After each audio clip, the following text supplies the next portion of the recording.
अस्सलामुअलैकुम। बोल news headquarters में आपको खुशामदीद कहेंगे। मैं हूं आपके साथ सहरेश जुहेब। मैं हूं अरबाब जहांगीर और मैं हूं आमना अकरम। हेडलाइंस आपने जानी, बुलेटिन में बात होगी। पंजाब में तब्दीली मुकम्मल। वज़ीर आला के बाद स्पीकर भी खिलाड़ी। लोटा डिप्टी भी फारिग। फॉरेन फंडिंग पर इमरान खान का मौक़िफ़। ज़िमनी इलेक्शन में किसका क्या किरदार। कितने अरकान डी नोटिफाई हो गए। और आर्मी चीफ के राब्ते।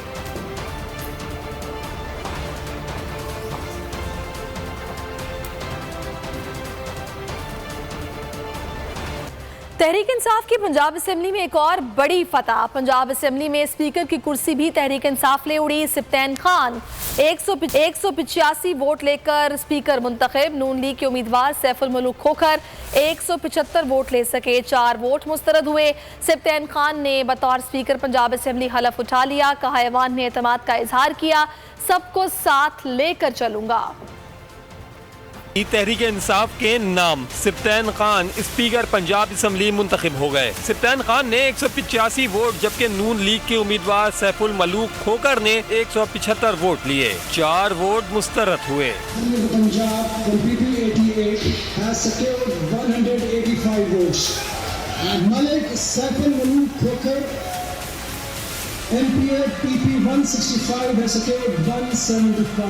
सिप्तैन खान ने बतौर स्पीकर पंजाब असेंबली हल्फ उठा लिया। हल्फ panel of chairman Waseem Khan Baduzai ने लिया। दिल से हल्फ उठाता हूँ कि मैं खलूस नीयत से पाकिस्तान का हामी और वफादार रहूंगा, कि पाकिस्तान का हामी और वफादार रहूंगा। स्पीकर मुंतखब होने पर सैफुल मलूक खोकर ने सिप्तैन खान को मुबारकबाद दी। स्पीकर पंजाब असेंबली ने कहा, ऐवान ने मुझ पर एतमाद का इजहार किया, सबको साथ लेकर चलूंगा। नून लीग को शिकस्त नजर आई तो हंगामा खड़ा कर दिया। सैफ खोकर ने पोलिंग बूथ से बुक उठाकर हवा में उछाल दी। सैफुल मलूक खोकर चार बैलेट पेपर्स फाड़ कर लेकर चले गए। लीगी एमपीएस पोलिंग बूथ के आगे जमा हो गए और नारेबाजी की। राना मशहूद और रुखसाना कौसर ने वोट कास्ट करते हुए वोट की तस्वीर बना ली। दोस्त मजारी को ऐवान में एंट्री भारी पड़ गई। हुकूमती अरकान की जानिब से लोटा लोटा के नारे लगाए गए। दर पे शिकस्त का सामना। शिकस्त देख के नून लीग का पंजाब असेंबली में हंगामा। लीगी एमपीएस की पोलिंग बूथ के आगे जमा होकर नारेबाजी। सैफ खोकर ने पोलिंग बूथ से बुक उठाकर हवा में उछाल दी। सैफुल मलूक 4 बैलेट पेपर फाड़ के साथ ले गए। नून लीग ने हंगामा शुरू किया तो प्रेसिडिंग ऑफिसर वसीम खान को चंद मिनट पोलिंग रुकवाना पड़ी। सिक्योरिटी को भी तलब करना पड़ा। राना पे वोट की तस्वीर बना ली। पैनल ऑफ चेयरमैन ने तस्वीर बनाने पे मना किया मगर बास न आए। दोस्त मजारी को ऐवान में एंट्री भारी पड़ गई। दोस्त मजारी अपोजिशन अरकान के साथ ऐवान में आए तो हुकूमती अरकान ने लोटा लोटा के नारे लगाना शुरू कर दिए। खबर आपको देंगे पंजाब असेंबली से, जहां डिप्टी स्पीकर के खिलाफ अदम एतमाद कामयाब हो गई है। अदम एतमाद के हक में 186 वोट पड़े। इस तरह दोस्त मोहम्मद मजारी अब पंजाब असेंबली में डिप्टी स्पीकर नहीं रहे। दोस्त मजारी फारिग हो गए। तहरीक इंसाफ की अदम एतमाद कामयाब हो गई। तहरीक अदम एतमाद के हक में 186 वोट पड़े। इस तरह डिप्टी स्पीकर दोस्त मजारी अब अपने ओहदे से फारिग हो गए हैं। तहरीक अदम एतमाद कामयाब हो चुकी है। इससे पहले सिप्तैन खान स्पीकर बन चुके थे और अब अदम एतमाद डिप्टी स्पीकर दोस्त मजारी के खिलाफ कामयाब हो गई और इस अदम एतमाद के हक में 186 वोट पड़े हैं। इस तरह अब नया डिप्टी स्पीकर पंजाब असेंबली में आएगा। जिस तरह आपसे कुछ देर पहले नए स्पीकर सिप्तैन खान मुंतखब हुए थे, उनके हक में 185 वोट आए थे। उसके बाद अदम एतमाद डिप्टी स्पीकर दोस्त मजारी के खिलाफ पेश की गई। वोटिंग हुई। वोटिंग के बाद गिनती का अमल मुकम्मल हुआ। गिनती के बाद जो नतीजा सामने आया वो ये है कि 186 वोट डिप्टी स्पीकर दोस्त मजारी के खिलाफ डाले गए। इस तरह इन 186 वोट्स के बाद डिप्टी स्पीकर फारिग हो गए हैं और अब दोस्त मजारी पंजाब असेंबली में डिप्टी स्पीकर नहीं रहे हैं। अदम एतमाद के हक में 186 वोट पड़े। इस तरह से एक बड़ी तादाद वोट्स की अदम एतमाद के हक में सामने आई। 186 का जो नंबर था वो इस वक्त हुकूमती इत्तेहाद ने इसको मुमकिन बनाया और डिप्टी स्पीकर को फारिग कर दिया। दोस्त मजारी अब पंजाब असेंबली के डिप्टी स्पीकर नहीं रहे। अदम एतमाद के हक में 186 वोट पड़े हैं। 186 वो नंबर था जो कि अदम एतमाद को कामयाब करने के लिए हुकूमती इत्तेहाद को पूरा करना था, जो कि उसने बासानी किया और इस तरह से डिप्टी स्पीकर दोस्त मज़ारी को उनके ओहदे से फारिग कर दिया गया है। सिप्तैन खान स्पीकर मुंतखब हुए, 185 वोट उन्होंने हासिल किए थे। नून लीग के सैफुल मुल्क होकर 175 वोट ले सके थे, जिसके बाद अदम एतमाद की तहरीक डिप्टी स्पीकर के खिलाफ दाखिल की गई, उस पर वोटिंग हुई और वोटिंग के बाद 186 वोट अदम एतमाद के खिलाफ डाले गए, जिसके बाद वो अब अपने ओहदे पर नहीं रहे। फयाजुल हसन चौहान पीटीआई रहनुमा इस वक्त गुफ्तगू कर रहे हैं। इसकी सजा जिल्लत है, रुसवाई है, जगहसाई है और सियासी बेहयाई है। ये आज पंजाब के अंदर 186 मेंबरान ने इमरान खान साहब की क़यादत में, इमरान खान साहब के विजन के मुताबिक और चौधरी परवेज़ लाई साहब की क़यादत में आज ये पक्का मैसेज दे दिया है। और मुझे उम्मीद है कि आज के बाद इस पंजाब असम्बली के अंदर और कौमी असम्बली के अंदर और पाकिस्तान की दीगर असम्बलियों के अंदर अब कोई कम अज़ कम अपना पार्लियामेंटेरियन अपना ज़मीर नहीं बेचेगा और अपने सोच का जो है वो सौदा नहीं करेगा। इंशाअल्लाह नेक्स्ट मंडे को इलेक्शन होता है या जो भी डेट हमारी इंतज़ामिया यहाँ पर असम्बली की और हुकूमत देगी, इंशाअल्लाह नेक्स्ट डिप्टी स्पीकर वासिक क़य्यूम के जो हमारी पार्टी की तरफ से, काफ लीग की तरफ से नामज़द हुए हैं, इंशाअल्लाह वो पूरे ज़ोर शोर के साथ इंशाअल्लाह डिप्टी स्पीकर पंजाब असम्बली मुंतखब होंगे। बहुत शुक्रिया। सवाल पीटीआई रहनुमा फयाजुल हसन चौहान मीडिया से गुफ्तगू कर रहे थे और उन्होंने कहा कि वासिक क़य्यूम अब पीटीआई और काफ लीग के डिप्टी स्पीकर के उम्मीदवार होंगे और ज़ाहिर है जिस तरह सिप्तैन खान 185 वोट लेकर स्पीकर बन गए, उस तरह से वासिक क़य्यूम को भी बड़ी तादाद में वोट्स हासिल करके कामयाबी हासिल होगी। और ऐसा इसलिए होगा चूँकि दोस्त मज़ारी जो डिप्टी स्पीकर थे उनके खिलाफ तहरीक अदम एतमाद कामयाब हो चुकी है।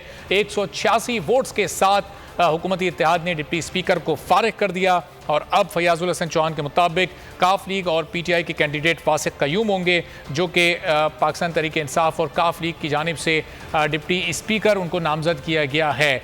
दोस्त मज़ारी की जगह अब वासिक क़य्यूम डिप्टी स्पीकर कामयाबी हासिल करेंगे, चूँकि काफ लीग और पीटीआई की इस वक्त पंजाब असम्बली में अक्सरियत है और इससे पहले न सिर्फ वज़ीर आला बल्कि स्पीकर का ओहदा भी इन्हीं दोनों जमातों के पास आ चुका है। तो अब डिप्टी स्पीकर के लिए भी इनके उम्मीदवार नामज़द हो चुके हैं। वासिक क़य्यूम हैं जिनको अब डिप्टी स्पीकर के लिए नामज़द किया गया है। इससे पहले अदम एतमाद की तहरीक डिप्टी स्पीकर के ख़िलाफ़ लेकर आई गई और उसको 186 वोटों के साथ कामयाब भी करवाया गया। दोस्त मज़ारी जो डिप्टी स्पीकर थे पंजाब असम्बली के, वो अब अपने ओहदे से फारिग हो गए और उनकी जगह काफ लीग और पीटीआई ने वासिक क़य्यूम को नामज़द किया है। 186 वोट्स के साथ हुकूमती इत्तेहाद ने यह कामयाबी हासिल की है। दोस्त मज़ारी जिनकी रूलिंग को अदालत ने भी गैर आइनी करार दिया था, उनको अब उनके ओहदे से फारिग कर दिया गया है और अदम एतमाद की तहरीक का इसके लिए सहारा लिया गया और 186 वोट्स हासिल करके हुकूमती इत्तेहाद ने इस अदम एतमाद की तहरीक को कामयाब बनाया है। डिप्टी स्पीकर दोस्त मोहम्मद मज़ारी अब साबिक डिप्टी स्पीकर हो गए हैं और फयाजुल हसन चौहान जो मीडिया से गुफ्तगू कर रहे थे, उन्होंने कहा कि वासिक क़य्यूम काफ लीग और पाकिस्तान तहरीक इंसाफ के मुश्तरका उम्मीदवार होंगे और अब नए डिप्टी स्पीकर पंजाब असम्बली के वासिक क़य्यूम होंगे। अब देखना यह है कि अपोजिशन की जानिब से कौन सा उम्मीदवार उनके मुकाबले पर लाया जाता है। जिस तरह सिप्तैन खान के मुकाबले पर सैफुल मुल्क खोकर को लाया गया था, सिप्तैन खान ने 185 वोट्स के साथ स्पीकरशिप संभाली और सैफुल मुल्क खोकर 175 वोट ही हासिल कर सके थे और नाकाम हो गए थे। उसके बाद उन्होंने इस इलेक्शन को मानने से भी इनकार कर दिया था। कुछ हंगामा आराई भी इस पूरा अमल में होती रही और उसके बाद अदम एतमाद की तहरीक पेश की गई डिप्टी स्पीकर दोस्त मज़ारी के खिलाफ और वो अदम एतमाद की तहरीक 186 वोट्स के साथ कामयाब करार पाई है और डिप्टी स्पीकर दोस्त मज़ारी को उनके ओहदे से फारिग कर दिया गया है। फयाजुल हसन चौहान ने मीडिया से गुफ्तगू की, उन्होंने कहा कि इसी तरह से नून लीग को शिकस्त होती रहेगी और हमारी जमात को कामयाबी हासिल होती रहेगी क्योंकि अब आवाम बाहर निकल आई है, आवाम को सियासी शऊर आ चुका है। और उन्होंने आने वाले डिप्टी स्पीकर के से मुतालिक बताया कि वासिक क़य्यूम काफ लीग और पीटीआई के कैंडिडेट होंगे। खबरों के सिलसिले को आगे बढ़ाएंगे। जियारत में कर्नल लायक और उनके कज़न को अगवा किया गया। कर्नल लायक और कज़न को अगवा के बाद कत्ल किया गया और सरदार नूर अहमद मंगजई की प्रेस कॉन्फ्रेंस, कहा कि लापता अफराद के मारे जाने के हवाले से ड्रामा रचाया गया। दुश्मन बलूचिस्तान के अमन को तबाह करने की कोशिश कर रहे हैं। लापता अफराद के नामों पर माओं और बहनों को सड़कों पर ना लाया जाए। ये मुल्क हमारा है, इसके साथ खेलना बंद करें। जिसको फैमिली के सामने अगवा किया गया, 2 दिन बाद उसके और उसके कज़न का मसक शुदा लाश गवर्नमेंट को मिला। कुछ लोगों ने जो मफाद परस्त लोग हैं, इन्होंने इस इशू को उठा के अपनी दुकानदारी चमकाने के लिए एक जलसे जलूस बाकी मामला इन्होंने स्टार्ट किए। उसके हवाले से इन्होंने मुख्तलिफ लोगों की तस्वीरें उठा के रैली डाला। क्वेटा दारकूमत के रेड जोन में आए, एक नया तमाशा इन्होंने बनाया कि लापता अफराद को कत्ल कर दिया गया है, लाशों पर सियासत करना शुरू कर दिया इन्होंने। मैं अपने उन भाइयों से, उन बहनों से, उन माओं से कहना चाहता हूँ कि खुदारा एक बलूचिस्तान को एक दफ़ा फिर आग में मत आप लोग घुसाएं। आर्मी चीफ का अमरीकी सेंटकॉम के कमांडर जनरल माइकल से टेलीफोनिक राब्ता, बाहमी दिलचस्पी, इलाकाई इस्तेहकाम और दिफाई ताउन पर तबादला ख्याल किया गया। पाकिस्तान अमरीका के साथ ताल्लुकात को कदर की निगाह से देखता है। मुल्क को मुआशी बहरान से निकालने के लिए army chief general Qamar Javed Bajwa मुतहरिक हो गए। पाकिस्तान को कर्ज की रकम जल्द जारी की जाए। ज़राए के मुताबिक आर्मी चीफ का अमरीकी नायब वज़ीर ख़ारजा वेंडी शर्मैन से टेलीफोनिक राब्ता हुआ। जनरल कमर जावेद बाजवा ने अमेरिका से IMF पर दबाव डालने की दरख्वास्त की। आर्मी चीफ से चीनी सफ़ीर नोंगरूंग की भी मुलाकात हुई। CPEC में पेशरफ्त और इलाकाई सिक्योरिटी सूरत हाल पर तबादला ख्याल किया गया। से निकालने का mission, army chief general Qamar Javed Bajwa मुतहर्रिक। IMF Pakistan के लिए तकरीबन 1 अरब 20 करोड़ डॉलर की फौरी फराहमी यकीनी बनाए। पाकिस्तान को कर्ज की रकम जल्द जारी की जाए। आर्मी चीफ का अमरीकी नायब वज़ीर ख़ारजा से टेलीफोनिक राब्ता। जनरल कमर जावेद बाजवा ने अमरीका से IMF पर दबाव डालने की दरख्वास्त कर दी। आर्मी चीफ ने कहा IMF का 2.1 अरब डॉलर कर्जे का अमल तेज़ किया जाए। सफ़ीर की मुलाकात हुई। मुलाकात में बाहमी दिलचस्पी, दिफाई ताउन समेत CPEC में पेशरफ्त और इलाकाई सिक्योरिटी सूरत हाल पर भी गुफ्तगू की गई। आर्मी चीफ ने कहा पाकिस्तान चीन के साथ स्ट्रेटेजिक शराकत दारी को वुसअत देने का ख्वाहा है। आलमी इलाकाई उमूर में चीन को अहमियत देते हैं। ISPR के मुताबिक चीनी सफ़ीर ने चीनी शहरियों के लिए महफूज माहौल पर शुक्रिया अदा किया और खित्ते में अमन व इस्तेहकाम के लिए पाकिस्तान की कोशिशों को सराहा। PTI का इत्तेहादियों से मुलाकात का फैसला। PTI ने 3 रहनुमाओं को टास्क दिया गया। कमेटी इत्तेहादियों से मुलाकातें करेगी। कासिम सूरी की बोल के प्रोग्राम में गुफ्तगू, कहा इत्तेहादियों को बताएंगे कि मुल्क अमरीका की इमाम पर काम कर रहे हैं।